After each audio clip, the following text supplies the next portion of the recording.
Mega teachers day కార్యక్రమం వల్ల విద్యార్థులకు ఒరిగిందేమీ లేదని వైఎస్ఆర్ కాంగ్రెస్ పార్టీ రాష్ట్ర అధికార ప్రతినిధి రాచమల్లు శివప్రసాద్ రెడ్డి విమర్శించారు. ప్రొద్దుటూరులో ఆయన స్వగృహంలో ఏర్పాటు చేసిన సమావేశంలో మాట్లాడారు. మెగా టీచర్స్ డే కార్యక్రమం వల్ల విద్యార్థుల తల్లిదండ్రులను ప్రజాప్రతినిధులను పిలిపించి మాట్లాడించారని, ఏదైనా సమస్యలుంటే చెప్పారని దీనికి తాను వ్యతిరేకం కాదని అన్నారు. రాష్ట్ర ముఖ్యమంత్రి నారా చంద్రబాబు నాయుడు, డిప్యూటీ సీఎం పవన్ కళ్యాణ్, మంత్రులు, ఎమ్మెల్యేలు పాల్గొన్న ఈ కార్యక్రమం వల్ల ప్రచారం తప్పితే పిల్లలకు ఒరిగిందేమీ లేదని విమర్శించారు. స్థానిక ప్రజాప్రతినిధులు పాల్గొని, పిల్లల యొక్క తల్లిదండ్రులు కూడా పాల్గొని, ఉపాధ్యాయులతోనూ హెడ్ మాస్టర్తోనూ సమస్యలపైన ఒక ఇష్టాగోష్ఠి వ్యవహారాన్ని ఏర్పాటు చేసినారు. దానివలన పిల్లలకు ప్రయోజనం జరిగిందా జరగలేదనేది ఇక్కడ విద్యార్థులకు మీరు చేకూర్చినటువంటి విద్యా విధానానికి మీరు చేకూర్చినటువంటి ప్రయోజనం ఏంది, ఏ సందేశాన్ని మీరు ఇచ్చినారు? ఇప్పటి 6 నెలల కాలమైంది. మే విద్యా విధానానికి అగ్రతాంబూలం ఇస్తూ ఉన్నాం.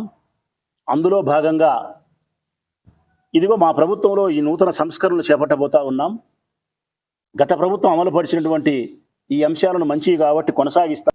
వాళ్ళకు ముందుగానే పిల్లల తల్లిదండ్రులకు మీరు ట్రైనింగ్ ఇచ్చి, అంటే ఎవరు కూడా మీరు తల్లికి వందనం అమ్మఒడి అడగకూడదు, ఇంగ్లీష్ మీడియం తొలగించినది అడగకూడదు, ఐబీ విధానం తొలగించినది అడగకూడదు, టోఫెల్ విధానం తొలగించినది అడగకూడదు.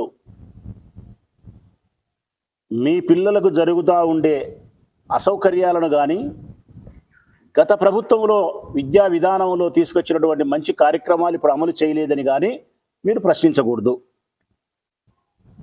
మంత్రులు, ఎమ్మెల్యేలు వస్తారు, ఏదో ఒక అరగంట సేపు నేను చెప్పింది విని మీరు వెళ్ళిపోవాలా. ఇట్లా కాకుండా ప్రజాస్వామ్యబద్ధంగా ప్రజలకు స్వేచ్ఛనిచ్చి నిజంగా మీ సమస్యలు ఏంటో చెప్పండి. ఇదిగో గత ప్రభుత్వం ఇంగ్లీష్ మీడియం ప్రవేశపెట్టింది, మేము రద్దు చేసినాం అనేది పిల్లల తల్లిదండ్రులను అడగలే.